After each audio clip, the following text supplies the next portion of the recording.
မင်္ဂလာပါဗျာကျွန်တော်ဒီသင်ခန်းစာဝယ်ယူထားတဲ့ customer အတွက်ကျွန်တော်နည်းနည်းလေးဒီ line ညွှန်လေးပြပါပြင်မယ်ပေါ့နော်အဲ့တော့ကျွန်တော်ကဒီ email ရောဟိုမြင်ဝင်လာပြီးတော့သင်ခန်းစာ post ဝင်လာရင်ကျွန်တော်ဒီ folder ကိုဖွင့်ကြည့်မယ်အဲ့ဒီမှာကျွန်တော်တို့က browser ကိုသုံးတဲ့အချိန်မှာ Google Chrome browser ကိုသုံးဖို့ကျွန်တော် recommend ပေးပါတယ်ဘာလို့ဆို Google Chrome ကဒီ Google Drive နဲ့ပတ်သက်ပြီးတော့လောက်ရတဲ့အချိန်မှာတခြား browser တွေပိုပြီးကောင်းတယ်အဲ့တော့Google Chrome လေးလိုပါနော်Google Chrome ရှာမယ်ဆိုတော့ဒီကနေ browser နေပဲdownload Google Chrome ကိုရိုက်ရှာလိုက်ပါနော်ဒီကနေပဲကျွန်တော် download ချပြီးတော့ install လုပ်လိုက်ရင်ရပါပြီဒါကတော့ Google Chrome နဲ့ပတ်သက်တာပေါ့နော်ကျွန်တော်အရင်ဆုံးရှိရမှာကဒီသင်ခန်းစာ course ဝယ်ပြီးလို့ email ဝင်လာရဆိုရင်ကျွန်တော်မှာ Google Chrome ရှိရင် course ကိုဖွင့်ရအဆင်ပြေပါတယ်နောက်တစ်ခုကဘာလို့လဲဆိုတော့ကျွန်တော် internet download manager လုပ်တယ်Photoshop ပဲဝယ် video editing ပဲဝယ်ဒီသင်ခန်းစာတွေကိုကျွန်တော် download ချပြီးယူထားရမယ်ဘာလို့ဆိုတော့ကျွန်တော် Google Drive ထဲမှာရှိနေတာမှန်ပေမဲ့လို့အကြောင်းမျိုးကြောင့်ပြတ်သွားပြီဆိုရင်ဝယ်ထားသူတွေနစ်နာတယ်ပေါ့နော်အဲ့တော့ Google Drive ထဲမှာကျွန်တော်အရင်ဆုံး Google Drive ထဲက file တွေ download ချဖို့ internet download manager လိုပါတယ်အဲ့ဒါကကျွန်တော်ဒီ software တွေကိုသွားမယ်အမှ internet download manager တွေကိုကျွန်တော်အရင်ဆုံး download ချမယ် right click ထောက်ပြီးတော့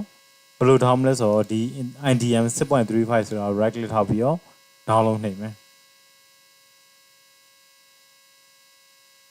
အဲ့ကျွန်တော်ကဒီမှာတခါတည်းတန်းပေါ်နော်ဘာလို့ဆိုတော့ကျွန်တော်က internet download manager ပေါ်လို့ပုံမှန် internet download manager မရှိရဲ့ set တွေမှာဆိုရင်တော့ဒီညာဘက်ထောင်တွေမှာ save file ဆိုပြီးပေါ်လာလိမ့်မယ်နော်အဲ့မှာ download ချလိုက်မယ် open နှိပ်လိုက်မယ်အဲ့မှာကျွန်တော် run မှာကဒီ IDM 635 B8 ကို double click နှိပ်ပြီး run မယ်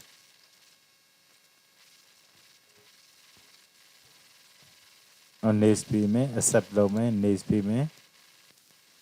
next install လုပ်မယ်ပေါ့နော်ဟုတ်ပြီ finish ပြီးမယ်ပြီးရင်တော့ Chrome ကို reset လုပ်တယ်ပြီးရင်ဒီ patch ကိုသွားမယ်အဲ့ patch မှာ password ကဘာလဲဆိုတော့1 2 3ဒီမှာရေးထားတယ် password က1 2 3အဲ့မှာကျွန်တော်ဆက်က32 bit ဆိုရင်32 64ဆိုရင်64များသောအားဖြင့်64တွေများတယ်အဲ့ထဲကိုသွားမယ်ဒီဟာကိုနှိပ်မယ် password တောင်းရင် password ကကျွန်တော်1 2 3ရိုက်မယ် okay ပြီးမယ် next ပြီးမယ် install လုပ်မယ် finish ပြီးရမယ်ဒါကတော့သူ့ website ကို redirect လုပ်ပါရနော်အဲ့မှာကျွန်တော်ကပြီးရင်ဒီမှာပေါ်လာရမယ် internet download manager လေး extension နော်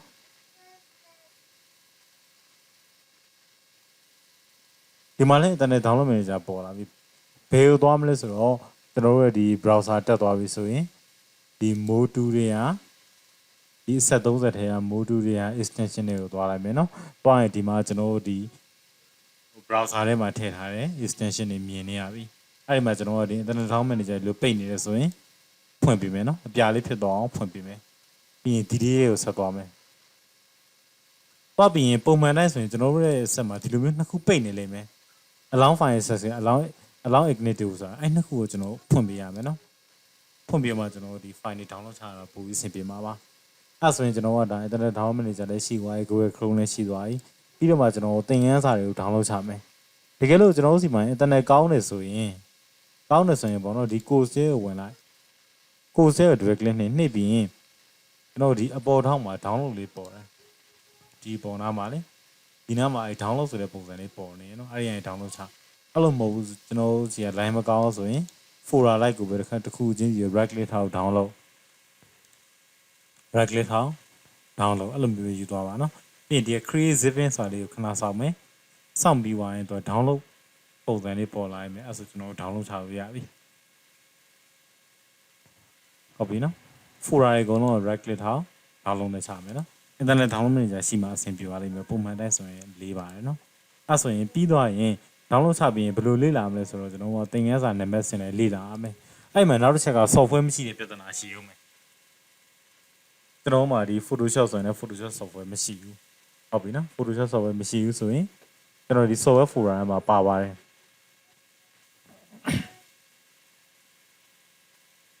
အဲ့ဒီမှာကျွန်တော်ကထပ်ပြီးခေါ်ရမယ်ဆိုရင်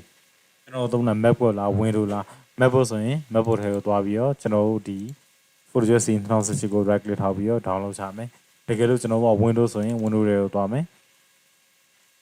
Photoshop scene 2019ကိုကျွန်တော်မှာ32 pixel 64 pixel ပေးထားတယ် full set က30 degree ဆိုရင်30 degree ကို right click ထောက် download 64ဆိုရင်64 right click ထောက် download ချမယ်နော်အဓိကကျွန်တော်တို့ download ချရမှာနံပါတ်1ရည်ကြီးဆုံးက Photoshop CC 2019ကို download ချရမယ်ဟုတ်ပြီနော်အဲ့ဒါပြီးရင်ကျွန်တော်တို့ဘာလုပ်လဲဆို crop file လုပ်ရ Photoshop ကဘာလို့ crop file လုပ်လဲဆိုတော့ကျွန်တော်တို့ download ချပြီးရင် install လုပ်မယ် install လုပ်တဲ့အခါကျရင်9ရက် trial version တောင်းမယ်အဲ့ဆိုကျွန်တော် crop file လုပ်တယ်ဒီမှာကျွန်တော် crop file ရေးထားတာရှိရင်ဒီဟာလေးဒီကောင်ကတချို့ set တွေမှာ antivirus ကပြဿနာရှာနေမယ် download ချလို့မရတာဖြစ်ကောင်းဖြစ်နိုင်တယ်အဲ့ဒါဆိုရင်ကျွန်တော်ကဒီဟာကို download ချမယ်အတူတူပဲ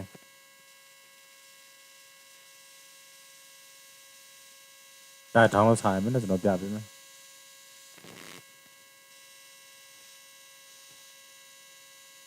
ဒါပဲရှိတယ် global တိလေးအဲ့တော့အရင်ဆုံးပြဿနာ Photoshop CC ကို install မလုပ်တတ်ဘူးဆိုရင်ကျွန်တော်ပြပေးမယ်နော်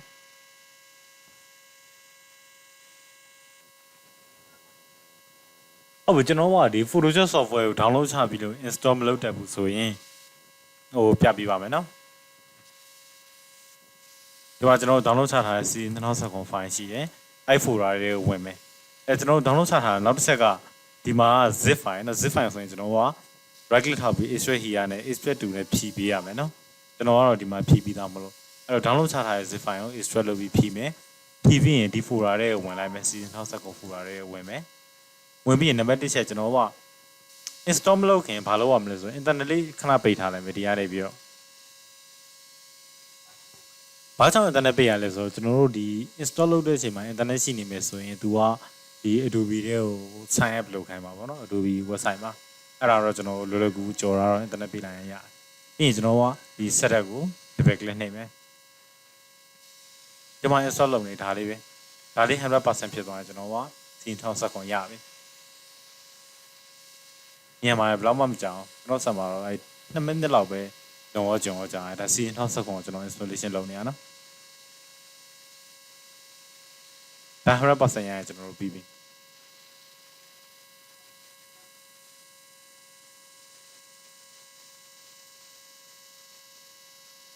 install လုပ်နေတဲ့အချိန်မှာတော့ internet ကိုဖြုတ်ထားပေးရမယ်နော်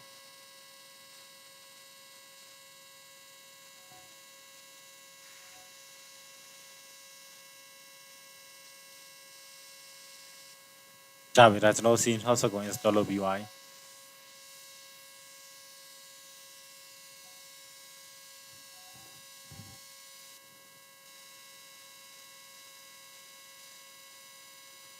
2019ကဒီဟာကျွန်တော် crop file မပါသေးဘူး crop file မပါသေးတဲ့အတွက်ကိုကျွန်တော်ကဒီမှာ sign in တောင်းပြီးကျွန်တော် sign in data ပေးလိုက်မယ်နော်ဒီမှာ 7day trial ဆိုပြီးပြဿနာတက်လာပြီဘာလို့ 7day ပြဿနာတက်လဲဆိုတော့ကျွန်တော်က license ဝယ်သုံးတာမဟုတ် crack လုပ်ရမှာနော်အဲ့တော့ကျွန်တော်ကဒီဟာကိုပိတ်လိုက်မယ် yes ပေးလိုက်နော်ပြီးဒီမှာ test file လေးပါ zip file ဖြည့်လိုက်ရင်ကိုဒီ test လေးတွေပဲ guide လို့ရေးထားတယ်ဖွင့်ကြည့်လိုက်မယ်ကျွန်တော်တို့အဆင့်1က setup ကို double click နှိပ်ပြီး install လုပ်မယ်ဒါကျွန်တော်ကူလာပြီးသွားပြီပြီးရင်ကျွန်တော်တို့မှာအဆင့်2မှာဘာလုပ်မလဲဆိုရင် install လုပ်ထားပြီးပါက amd.align.dll ဆို file ကို copy ကူးပြီးတော့ဒီ panel ချောင်းအောက်ထဲကိုထည့်ပေးရမယ်အဲ့ဒီ file ကဘာမှလဲဆိုတော့ဒီမှာကျွန်တော်တို့နောက်မှာမြင်နေရတဲ့ဟာ amd.align.dll ဟုတ်ပြီနော်အဲ့ဒီဟာကို C program files အောက်ထဲက Adobe အောက်ထဲ Adobe Photoshop CC 2019အောက်ထဲကိုကျွန်တော် paste လုပ်ပေးရမယ်နော်အဲ့တော့ကျွန်တော်ကဒီ file ကို copy ကူးမယ်ပြီးရင် C ထဲကိုသွားမယ် program file ဒီစအောက်က Adobeမှားလို့ program file အောက်က Adobe အောက်ထဲက Photoshop CC 2019 folder တွေကိုသွားမယ်အဲ့ဒီ folder ထဲမှာဘာလုပ်ရမလဲဆိုတော့ကျွန်တော်ဒီ folder မှာကျွန်တော် paste လုပ်မယ်နော် right click ထောက်ပြီးတော့ paste လုပ်လိုက်မယ်အဲ့မှာကျွန်တော်ကရှေ့မှာ file ရှိတယ်ဖြတ်မှလာလို့မရ rewrite override လုပ်မှလာဆိုလုပ်မယ်ဟို file က crop လုပ်ရတဲ့ဟာ original file ဒါကကျွန်တော် crop လုပ်ထားတဲ့ file ထည့်လိုက်မယ်သူက administrator privilege လို့ပဲ permission လို့ပဲဘာလို့ဆိုတော့ C အောက်ကဟာမလို့ continue ပေးလိုက်မယ်နော်ရပြီပြီးရင်ကျွန်တော်ဒါဆိုပြီးသွားရင်ကျွန်တော်တို့ set လုပ်တဲ့လုပ်ငန်းစဉ်ပြီးရင်ဒီထဲကိုသွားမယ် Photoshop C 2019ဖွင့်ကြည့်လိုက်မယ်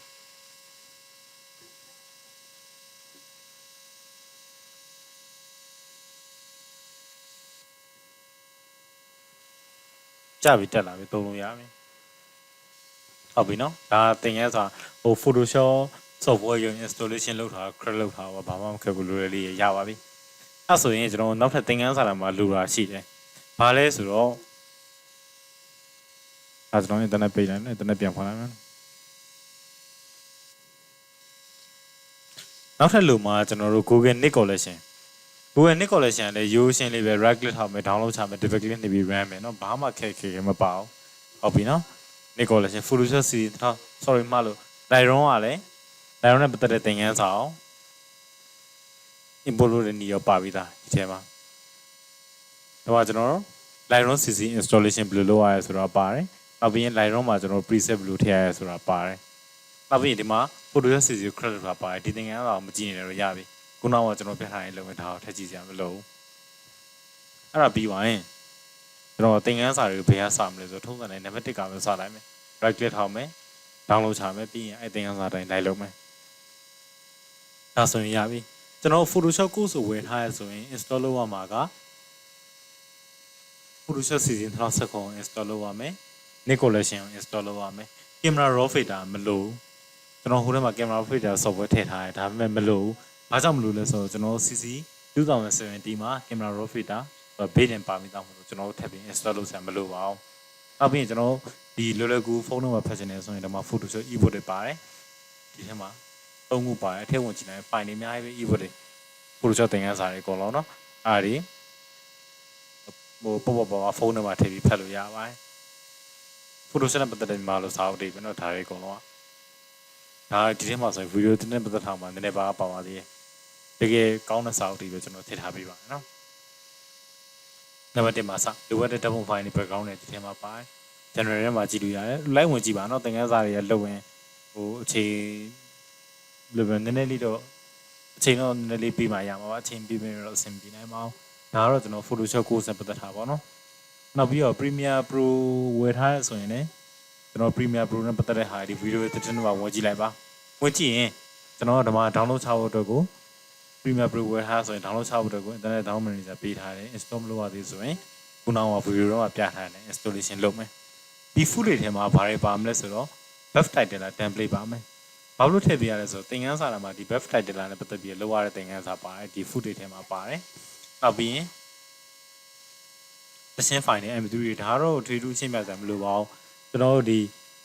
ဟို editing လုပ်တဲ့အချိန်မှာကျွန်တော်တို့စီမှာဒီ video file တွေနောက်ပြီးတော့အသံ file တွေအလွယ်တကူမရှိဘူးဆိုရင်ထည့်ဆန်းလို့ရအောင်ကျွန်တော်ထည့်ထားပေးရပါဒီ full တွေလည်းသဘောတရားပါပဲကျွန်တော် video clip လေးထည့်ထားပေးရပါလိုမှသုံးမှာမလိုရင်သုံးစရာမလိုပါဘူးနောက်ပြီးရင် Premiere Pro template ထည့်တဲ့သင်ခန်းစာကလည်းကျွန်တော်စီမှာပါတယ်ဒီ template တွေလိုတယ်အဲ့တော့ကိုကျွန်တော်ထည့်ထားပေးရပါ template တွေကကျွန်တော်ဒီလွယ်လွယ်ကူပေါ့နော်ပြပြနေတဲ့ ဖောက်ဆုပ်ဆိုတဲ့ဟာမျိုးတွေပေါ့အဲ့လိုမျိုးသုံးလို့ရအောင်ကျွန်တော်ထည့်ထားပေးရပါနောက်ပြီး software အဲ့ဒါမျိုးကျွန်တော်သုံးတာ MacBook ဆိုရင်လည်း MacBook ကို install လုပ်မယ်ဒီ Beauty Box ကလည်းသင်ခန်းစာပါလို့ကျွန်တော်ထည့်ထားပေးရပါနော် Windows မှာဆိုရင်ဒီ Windows အတွက်ကို software install လုပ်မယ်အဲ့တော့ကျွန်တော်တို့ကအဲ့မှာကန့်သက်ချက်က Premiere Pro 2019 install လုပ်မယ်ဆိုရင်ကျွန်တော်တို့ရဲ့ Windows ကအနည်းဆုံး Windows 10ကိုဒီအပေါက်ထဲမှာကြည့်လိုက် Windows 10ကိုကျွန်တော်စီမှာ install လုပ်ထား1939 Premiere Pro 2019ထည့်မယ်ဆိုရင်တော့1703လား09လားမသိဘူးအဲ့ထက်မြင့်မှာကျွန်တော်က Premiere Pro 2090ကိုတင်လို့ရမယ်เนาะအဲ့တော့ကျွန်တော်ကဒီထက်ဟို Windows 10ကိုမှာ version အမြင့်ရှိမှာ Premiere Pro 2090တင်လို့ရမယ်တကယ်လို့ကျွန်တော်တို့ရဲ့ Windows ကသူ Premiere Pro ရဲ့လိုအပ်ချက်တဲ့2019တဲ့နေနေမယ်ဆိုရင်ကျွန်တော်ကဒီ2018ကိုတင်ရမယ်ဘယ်လိုတင်မလဲဆိုတော့ right click ထောက်ပြီးတော့ download ချပြီး install လုပ်ရမယ်အဲ့တော့ကျွန်တော်က Premiere Pro 2018ကိုတင်မယ်ဆိုရင်လည်းပြဿနာဘာရှိသေးလဲဆိုတော့ကျွန်တော်ဒီ crop file ပြဿနာရှိတယ်70 trial ပေါ်လာမယ်အဲ့တော့ကျွန်တော်ကဒီ crop file ကို download ချပြီးတော့သူတို့ကရေးထားတိုင်းလုပ်လိုက်ရင်ရပြီသဘောတရားကကျွန်တော် Photoshop crop လုပ်ထားတယ်အတူတူပဲအဲ့တော့ကျွန်တော်ကဒီ file ကို Premiere Pro 2018ကို double click နှိပ်ပြီး download လုပ်မယ် sorry မလား install လုပ်မယ်ပြီးသွားပြီဆိုရင်ဒီ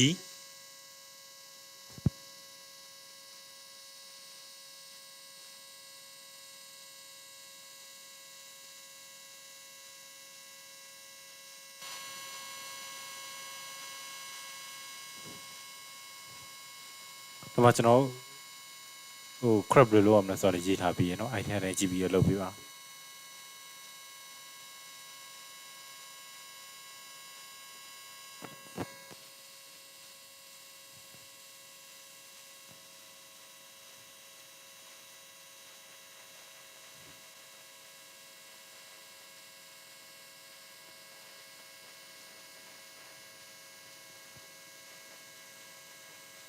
ဒါကကျွန်တော်တို့ဒီ Premiere Pro software installation လုပ်ပြီးတဲ့အချိန်မှာစသုံးတဲ့အချိန်မှာ error မြတ်တစ်ခုတက်ခဲ့တယ်ပေါ့နော်ဥပမာကျွန်တော်အတန်းမထွက်တာတော့ရုံးထွက်တာတော့အဲ့လိုပြဿနာရှိခဲ့မယ်ဆိုရင်ဒီမှာတွေ့တဲ့ဒီ Keylite ကုတ်ကို install လုပ်ပဲပြီးရင်ဒီ plugin အတွက်ကဒီbeauty box ကကျွန်တော်အဲ့မှာ buff title လာနှစ်ခုထည့်ထားပြီးအဲ့ဒါကျွန်တော် software တွေမှာတစ်ခုမရတစ်ခုပေါ့နော် install လုပ်ရအောင်ကျွန်တော်ထည့်ထားပေးရပါ